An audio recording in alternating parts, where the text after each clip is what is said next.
very diversified race, and I think that individualism, that ability for us to specialize, and you can have Nikola Tesla, who may not have been good at digging ditches, but he was darn good at doing physics or whatever. I think that makes community all the more important for us, because we are so specialized, and everybody has their role to play. I'm not gifted in algebra. I'm not gifted in a lot of areas, but there are some things that I do well, and so that's what I focus on. And every one of us out there has a role to play, even if it's the ditch digger. And this is a community is something that I always push in my shows. And I know that I've heard white people say, oh, that's black work, or using the other word for black, or that's Mexican work, or whatever. In a white nationalist nation, there is no such thing as Mexican work. White people play all the roles, from mowing lawns to building skyscrapers to cooking in the back of the restaurants. And I've been lucky enough to live in areas of the nation where white people still do all those tasks. I've had the rare experience these days of having being in a restaurant where everybody in the kitchen and everybody serving food and everybody was white. And it works. White people are not above that work, and we shouldn't be. It's good, honest work. There's nothing wrong with blue-collar work. Hey, I've worked in kitchens before. I've washed dishes, so on and so forth. So there's nothing wrong with that, and in fact, it's vital that all of us play our role. And if you're not a physics major, if you're a construction worker, be proud of it. That was something that I'm not incredibly... Go ahead. Well, I would just say that all those work are essential. If you're doing something, it's because we need you doing it. The only thing I want you doing is on a consistent message consistently all the time. And if you go to whiterabbitradio.net, that's whiterabbitradio.net, you're going to have things like the mantra. It's very important for you to understand that. Very simple. You can play it over and over again and understand it. Everything there is free, the talking points. Being able to defend yourself. If you could just defend yourself from being called a racist by saying, in your opinion, I'm a racist, you're just saying that because I'm white. Anti-racism is a code word for anti-white. Don't argue with them. Just make your point over and over again. If you could just learn that alone, I would be very happy. It doesn't matter if you're a garbage man or whatever. It doesn't matter what the White Rabbit is doing, whether you're not at office or out on the beat being a cop. You have to start sticking up for yourself ethically. It has to start internally. And it can be done legally with words. And this is the thing I love about Bob Whitaker's mantra, and you use it consistently, and I begin using it, is that it's something that you can use and not get fired from your job. It's something that you can use in Germany and not get thrown in jail for speech crime or thought crime. It's something that you can use everywhere, whether you're a construction worker on a job site or you're an office worker in the lunchroom. And you give further tips on how to use this when you talk about the political correctness officer. A minute ago, you referred to that usually there's only one anti-white enforcing that political correctness in any given area, and if you can attack them and take them down, you can make a lot of headway. Oh, sure. You isolate them with sound. You isolate them with a consistent message. There's two ways to isolate an enemy in any type of revolutionary environment. There's there's the traditional way, which means in a violent revolution, someone puts a barrel to their head or arrests them.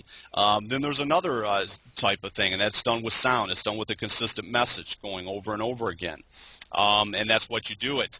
And that's how you do it, and that's what Bob Whitaker teaches, and that's what Follow the White Rabbit's all about, for you to learn to listen to defend yourself and to use basic talking points. And it's that simple.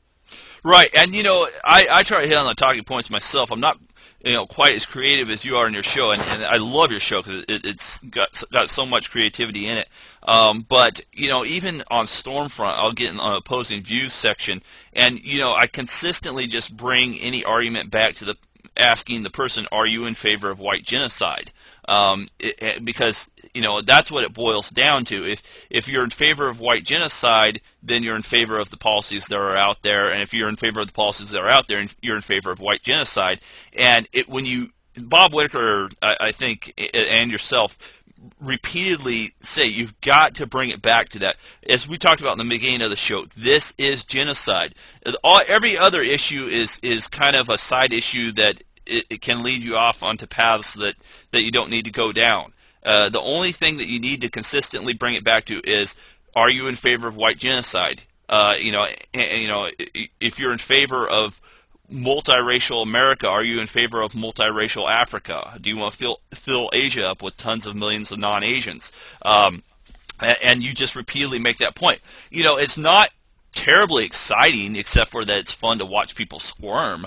But it might not be as interesting as talking about black crime or anything like that. But it's really the only relevant point, isn't it?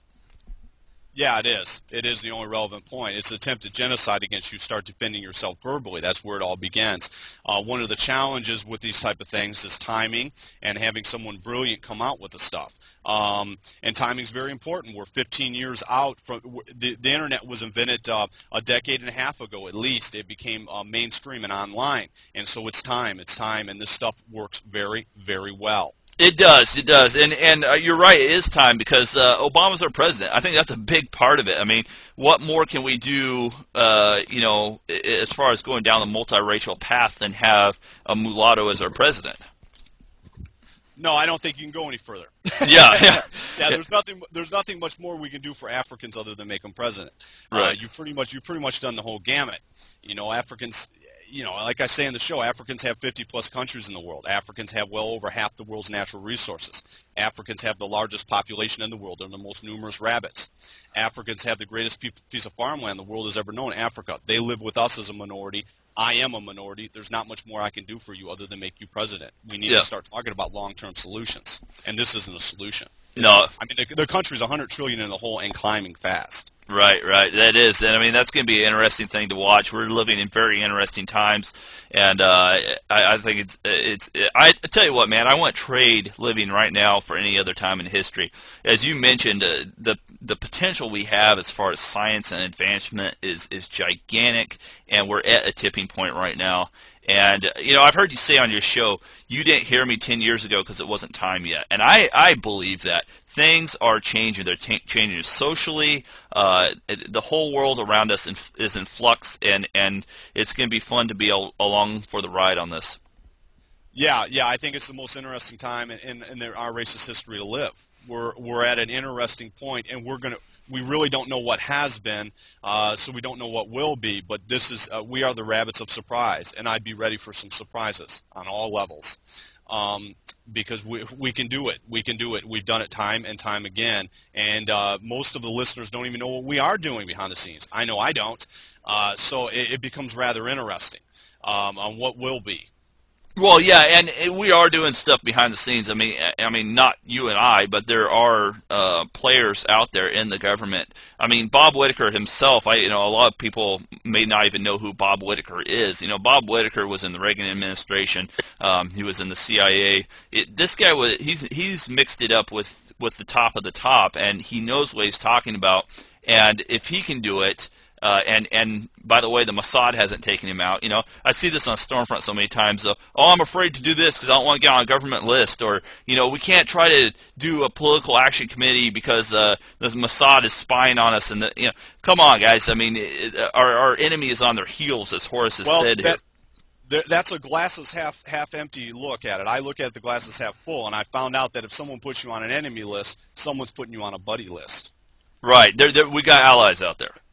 Yeah, you got all kinds of allies. You're the most precious commodity on the planet, and you right now are up for grabs. You might find one day in America they just start handing out jobs as policemen, firemen, or whatever just to keep you here. Right.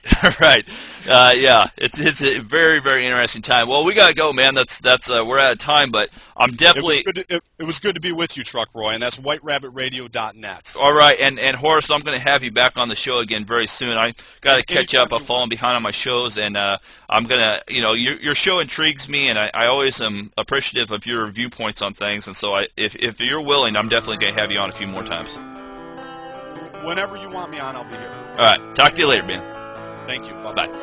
To the listeners out there, I'll see you guys next week, and until then, walk tall, stay proud, and don't give them an inch.